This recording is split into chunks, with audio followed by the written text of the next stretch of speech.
మనకి ఈ రకంగా కూర్చునే దురదృష్టకర పరిస్థితిని మనం బాధపడినా సరే మనకు అధిష్టానం కల్పించింది. ఇక్కడ మన అభ్యర్థి గురించి మనం మాట్లాడే కూడా వేస్ట్. ఎందుకంటే ఇక్కడ ఈ పరిస్థితి వచ్చిన అధిష్టానం కాబట్టి.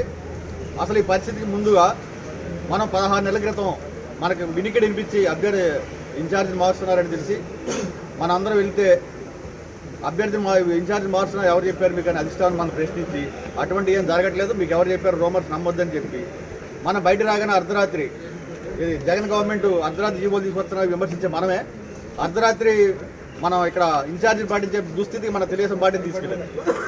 ఆ పరిస్థితిలో కూడా మేము అప్పటి నుంచి కూడా ఇప్పుడు ఇందాక మన సాయి గారు చెప్పినట్టు మనందరం క్రమశిక్షణ గల కార్యకర్తలం కాబట్టి పార్టీ డ్యామేజ్ అవ్వకూడదనే ఉద్దేశంలో మనందరం చాలా సమన్వయంతో పార్టీని ముందు నడిపిస్తా ప్రయత్నం చేస్తూ మన నాయకుడు 53 రోజులు జైల్లో ఉంటే మనం 40 రోజులు ప్రతి విలేజ్లోనూ కూడా మనం ఎవరైతే ఇప్పుడున్న అభ్యర్థిని వద్దనుకుంటున్నామో మనందరం కూడా 40 రోజులు బ్రహ్మాండమైన కార్యక్రమాలు ప్రతి విలేజ్లోనూ కూడా రోజు 500 నుంచి 1000 మందితో క్యాండిల్ ర్యాలీలో ఉండి నిరాహార దీక్షలో ఉండి చేసిన పరిస్థితి ఉంది.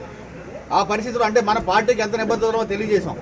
ఇక్కడ ఉన్నప్పుడు ప్రకటించిన అభ్యర్థి ఏ కార్యక్రమాలు చేశాడో మనం ఏ కార్యక్రమాలు చేసాం అధిష్టానం కూడా ఒకసారి పరిశీలించాలి.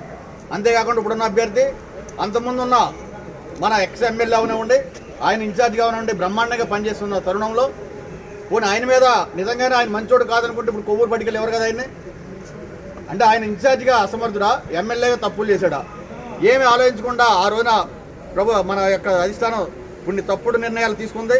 అంటే ఇలా అంటా కార్యకర్త హక్కు ఉంది కాబట్టి మన తండ్రులు అంటాం మేము ఒకవేళ అధిష్టాన్ని ఎదిరిస్తారు మీరు అంటే మేము అది ఎదిరించడానికి మేము ఏం చేయలేం, గ్యారంటీ మా అభిప్రాయాలు మేము వ్యక్తపరుస్తాం. ఆయన ఆ రోజున ఎందుకు మార్చారు, నిజంగా ఆయన అసమర్థుడైతే ఈరోజు కొవ్వూరు ఎందుకు ఇచ్చారు? ఆయన సమర్థుడు, కార్యకర్తలు నడుపుతున్నాడు కాబట్టి కొవ్వూరు ఇవ్వగలిగారు. కానీ మాకు మేము తర్వాత కూడా సరే ముప్పుడెన్ సభ కాకపోతే మీరు ఎవరినైనా ఇవ్వండి, ఎందుకంటే ఇతను ఇన్ఛార్జిగా రాకముందే ముందుగా కాన్స్టిట్యున్సీలోకి ఎంటర్ అవ్వద్దని ఇక్కడ మన పెద్ద నాయకుడు మన కాన్స్టిట్యున్సీకి సంబంధించిన మన పెద్ద నాయకుడు బాబురాజు గారు కూడా సజెషన్స్ ఇచ్చి నువ్వు అప్పుడే గ్రూపుల్లో వెళ్ళొద్దు, ఇక్కడ కొంచెం ఇబ్బందిగా ఉంటుంది, మనం కలిసి చేద్దామని చెప్పినప్పటికీ కూడా అతను ఇన్ఛార్జ్ ప్రకటించకముందే ఇక్కడ ముప్పుడెన్ సభ ఇన్ఛార్జిగా ఉండగా కొంతమంది కమిటీల్లో పదవులు వేయడం అవనండి, కొంతమంది తీసేయడం అవనండి, అతను ఇక్కడ ఇన్ఛార్జి సంబంధం లేకుండా వేసిన పదవులు ఉన్నాయి, అది రాష్ట్ర కమిటీలో ఉండి జిల్లా కమిటీలో ఉండి క్రమశిక్షణ రాహిత్యం అప్పుడే మొదలైంది. ఆయన అప్పుడే గ్రూపులు ప్రోత్సహించ మొదలెట్టాడు. దాని గురించి మనందరం కూడా బాధపడి ఇలా ఇప్పుడు ఇలా గ్రూపులు పెడుతున్నాడు, రేపు పొద్దున్న నిజంగా ఏదైనా సాధిస్తే మనల్ని ఎంత ఇబ్బంది పెడతాడనే ఉద్దేశంలో ఇక్కడ మెజారిటీ మెంబర్స్ మేమందరం కూడా ఈ 16 నెలలకు ఉద్యమాలు చేస్తూ ఉన్నాం. అధిష్టానానికి అవనండి మధ్యవర్తులు ఎవరిని పంపితే వాళ్ళతో కూడా మేము మా అభిప్రాయాలు చెప్తూ సరే ఏదైతే జరిగింది న్యూట్రల్ క్యాండిడేట్ పంపండి. ఒక న్యూట్రల్ క్యాండిడేట్ అంటే ఎవరికీ సంబంధించిన అయి ఉండకూడదు, కొత్త క్యాండిడేట్ అంటే ఫ్రెష్ క్యాండిడేట్ మీనింగ్ ఏంటి, ఏ వర్గానికి సంబంధించిన అయి ఉండకూడదు, అప్పుడు పార్టీ బాగుంటుందనే ఉద్దేశంలో మేమందరం పోరాడుతున్నాం.